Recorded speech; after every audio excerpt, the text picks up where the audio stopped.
वालेकुम अस्सलाम व रहमतुल्लाह। कहो कैसे क्या हाल है?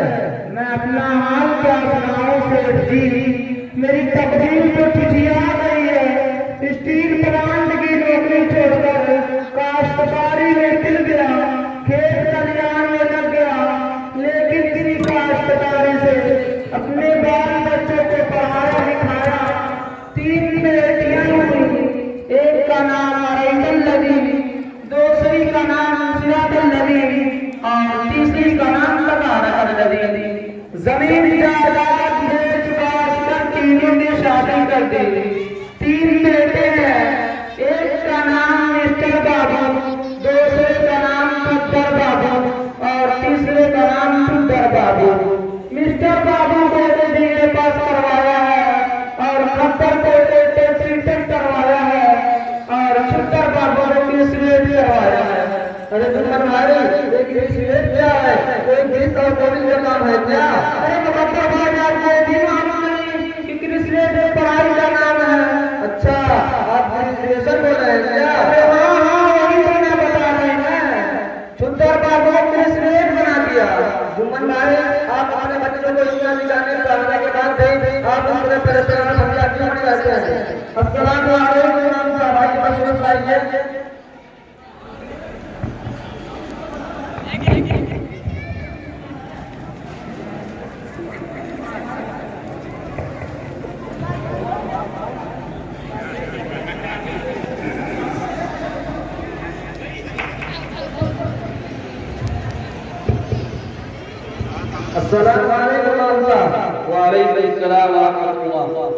कहिए शेख मुकद्दर खान साहब मिजाज शरीफ खैरियत के है?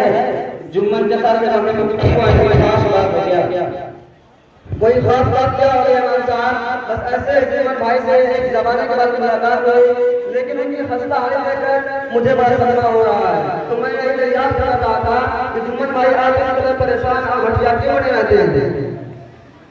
क्या बताएं सेठ साहब, बीवी मर गई, जमीन जायदाद बेच बाच कर बेटियों की शादी कर दी। अब सोचा था कि मिस्टर बाबू को BA पास करवाया है तो उनकी शादी में 5 या 7 लाख रुपए हाथ आ जाएगा और पत्थर को टिकट करवाया है तो उनकी शादी में 5 या 7 लाख रुपए हाथ लगेगा। दोनों बेटों की शादी कर दी, लेकिन दोनों सर्विस करके कुछ नहीं दिया। अब तीसरा बेटा पुत्र बाबू, उनकी शादी मुझे वाली की बेटी से तय कर दी है, लेकिन इस दफा अपना बाज़ाब्ता डिमांड करती है कि हमारा बेटा ग्रेजुएट डिग्री वाला है, इसलिए आपको पार्टी पटपटिया सोनी की अंगूठी लोहे की बीमारी 7 लाख रुपए देना होगा। ये सब होने के बाद लड़की वाला कदम करता है। अच्छा कर रहा है, यानी कर रहा है क्या? इसका मोबाइल नंबर को दीजिए जरा। जी मोबाइल नंबर है तो नंबर याद नहीं। दादा दादा हमको याद है, लीजिए सेठ साहब 7/9/11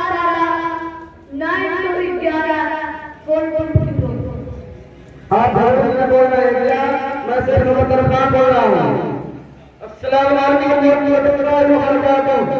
झगड़िया आप जहाँ जाते हो मुझसे मुलाकात कर रहा है। शेख साहब दरअसल बात ये है कि मेरे बेटे अफा खान इब्न हैरान खान हमारा मुसीबत वालों बिंदे प्रसाद खान की शादी बरोज तूफान तारीख 35 जुलाई 2050 मुताबिक 1965 हिजरी का होना चाहिए। पता पतला जुलाई भार बैतुल खला के सामने बदबूनगर की अंसी मोहल्ला। आप लोगों को सीधे बाइक पे मैं पैसा से खाना बर्बादी के इंतजाम के लिए परेशान हूँ। क्या बताएं, बेटों की शादी कर दी, सब अपनी बीवियों को लेकर अलग हो गए, जमीन जायदाद भी नहीं, इसलिए इस्लामी और समाज का तैयार करने के लिए हिंदू जमसी से जुड़ा बुरा शुरू कर लिया है और कुछ लोगों को जनता किया है तो बकरी से लगाया है। बड़ा अच्छा मामला है। वैसे भी आपसे मिलने का इरादा था कि बाकी का खर्चा से मुकद्दर खान कहो क्या बात है, तो मुझको बड़ी खुशी हुई। और क्या शेर जी कम से कम 20,000 चला देते तो हमारा कुछ कम हो जाता। अरे भैया को मालूम नहीं कि हमारे घर में कोई का आपका खर्चा है, इसके अलावा लोगों को सबका हाथ दिखाते रहते हैं। मेरी तरफ से उम्मीद के खत्म कर दो और जाओ जाकर अपने बादशाह ने हमारी पूछ करो। सौदा अच्छा हुआ तो पैसा ज्यादा मिलेगा, क्योंकि हमारा आने वाला बात मिलते खर्चा हो जाओ।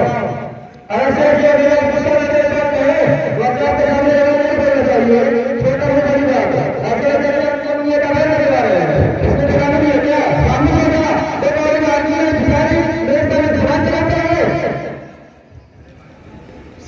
रुकिए रुकिए शेर साहब, समझी जी को माफ कीजिए। समझी साहब, शेर जी गुस्सा गुस्सा हो जाएगा, आप यहाँ से चले जाए, बड़ी मेहरबानी होगी। अरे तुम भाई आप कहाँ फंस गए? मुझे तो बड़ा समझना हो रहा है कि आपका लड़का झगड़ों के जीवित है और लड़की वाला जैसे मैं भी लड़की का बाप हूँ, मैंने भी अपनी बेटी की शादी की है। मालूम है तुमको लड़का मेरी बेटी हैंडसम है, कुछ मांगदार नहीं किया, लेकिन मैंने बेटी की शादी में दीवार से दो दरबार washing machine fridge AC cooler 300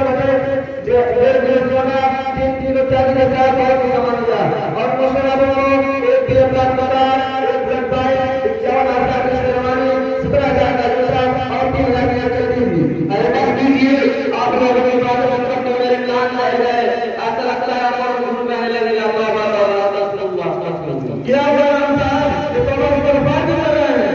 और ये शेर मोहम्मद खान आपकी बात तो ठीक है, अल्लाह ताला ने आपको नवाजा है तो खुशी से अपने बेटी को जो है बहुत कुछ दिया है, ये सुन्नत भी है। इसलिए कि नबी सल्लल्लाहु अलैहि वसल्लम ने अपनी बेटी को दहेज दिया था, लेकिन ये हुकूमत का लड़के वालों से इतना कुछ डिमांड कर रहे हैं, ये सरासर हराम है, बेटी वालों पर जुल्म है, इलाज कराने और दहेज को बिल्कुल ना जाए। दादा यार, एक दफा दारुल सुल्तान अजरा में हमारे मुस्लिम सरकार की हमारे रहते कि इस जमाने में लड़का वाला अकेला भी चलाने और जायज करके लड़की वाले को जुल्म करता है, लेकिन बाद लड़की वाला भी समझ जाता है कि दूसरी सोच और नामुर के लिए इतना फालतू खर्चा करते हैं कि दूसरे में गरीब मिस्कीन उसको देखकर काफी अफसोस करते हैं, अपने तरीके को रोकते हैं और अल्लाह की नाशनामी पर आमादा हो जाते हैं। खामोश बेटा, एक दिन तक आए रहे, लंबी लंबी बातें करता है।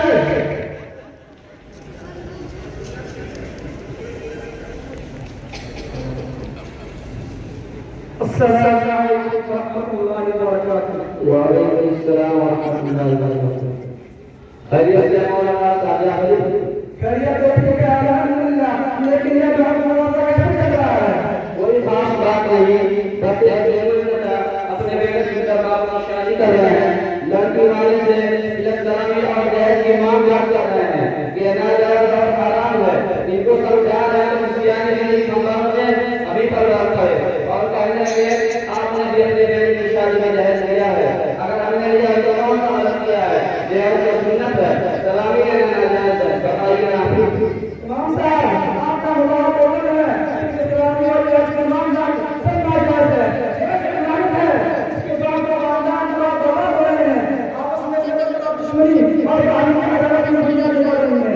मुस्लिम समाज में तारीफ की कमी है, शायद खानदान को यहाँ सवाल बना दिया है, तो फिर आपका मसला नहीं बन गया है, इसका मसला हमारे बेटे को बना रहा है। मसला बेटी को सलाह देने की बात नहीं है, इसकी वजह से बेटा किसी को मजबूर हो जाते हैं। बस कीजिए वाला, या तो आपकी स्टेज वाले जिम्मेदार नहीं हुई, लेकिन आप जमीन पर चलिए और मैं की आवाज में साथ दे दिए, या इधर आप लोग बड़े आलम है, आपका लड़का मौलाना रुपानी की आलम है, मगर आप मेरे बेटे मौलाना रुपानी की शादी में इल्ला नमक और दिया। इमाम साहब आप बहुत बड़े नबी है, मेरे जल्दी नहीं दिया और यकीन नहीं है तो मुझे बड़ा पूछ लीजिए फोन। अस्सलाम वालेकुम व रहमतुल्लाह। वालेकुम अस्सलाम व रहमतुल्लाहि व बरकातुहू। आप मौलाना जाकर को समझी हैं जी? अभी थोड़ी देर तशरीफ लाने का ध्यान करेंगे, ठीक है मैं आ रहा।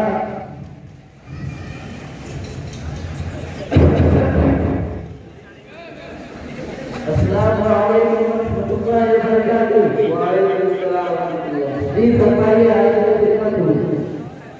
बस पिछली बार दरियात करते हैं कि आपको कभी मौलाना जाकर ने आपसे सलाह की मांग की है। समझी साहब ने तो कुछ नहीं कहा था, लेकिन उनके साथ बाबू मौलाना जान ने किसी दोस्त के जरिए लोन करवाया था कि 3 लाख रुपए और मोटरसाइकिल लेना होगा, वरना मेरे वाले बड़े नाराज होंगे। वह आपसे कुछ नहीं कह सके, लेकिन मुझको इशारा कर दिया था, इसलिए आपको मौका से बड़ी परेशानी आम हो गई थी। लग रहा था 8 महीने हो जाएगा, लेकिन मैं ठहरा लड़की वाला मरता क्या ना करता। 2 सालों से लॉकडाउन की वजह से धंधा पानी बंद था, इसी तरह मैं सना करके पूरा इंतजाम करना पड़ा। लड़की वाला तो ऐसे भी कहीं का नहीं रहता, जाए सब तरह रह जाता है। दादा आप तो जाहिल हैं, खेती बाड़ी में लगे रहते हैं, लेकिन ये तो आलिम, मौलवी, इमाम सभी लोग तिलक कराने और दहेज की मांग करके लड़कियों को जन्नत में डाल रहे हैं, और ये मालूम है कि सही क्या है और गलत क्या है। कितना अच्छा होता है कि हम सही मसाले मालूम करते, क्योंकि हम लोग मुसलमान हैं, अल्लाह और रसूल को मानते हैं, आशिक़ रसूल हैं, ऐसा ना कि हमारा अमल अल्लाह के नाम में समझ है। होता तुम्हारी बात तो ठीक है, चलो बुला लेंगे। मुफ्ती साहब अस्सलाम वालेकुम व रहमतुल्लाहि व बरकातहू। हज़रत मौलाना बशार मोहम्मद साहब वालेकुम अस्सलाम व रहमतुल्लाहि व बरकातहू। कहो शायद क्या हाल है? हज़रत मुफ्ती साहब एक जरूरी मसला दरपेश है, अगर आप तशरीफ ले आए तो पूरी जवाब दीजिए। मैं आ रहा हूँ।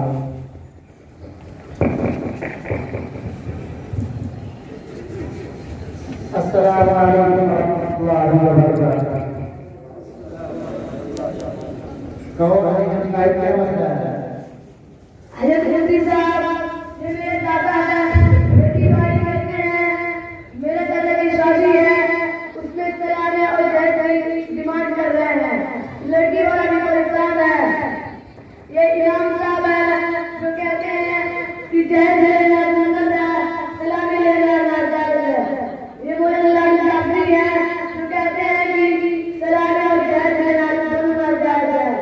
सिर्फ इन लोगों की जवान बनी है, लेकिन सच क्या है कि आलिम, मौलवी, इमाम, जाहिल सभी लोग तिलक कराने और दहेज देते हैं। अब आप ही बताइए सही क्या है? हाज़रीन किराम, निगाह हुजूर अकरम सल्लल्लाहु अलैहि वसल्लम और तमाम अंबिया किराम की निहायत पाक सुन्नत है।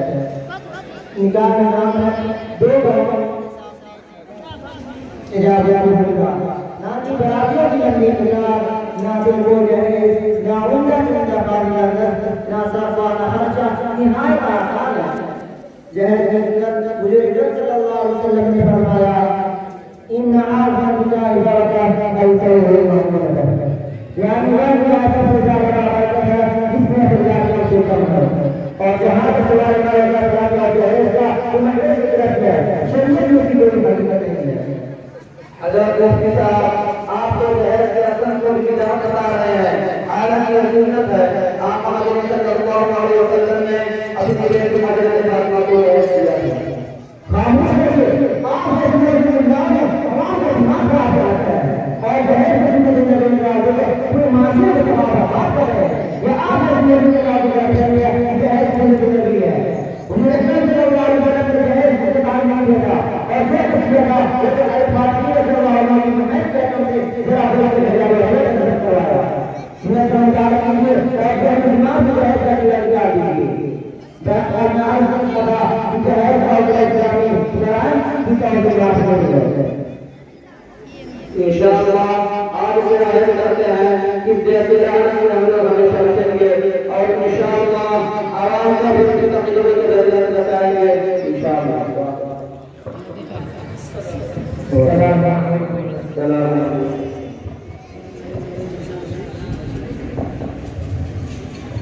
हर शहर में चर्चा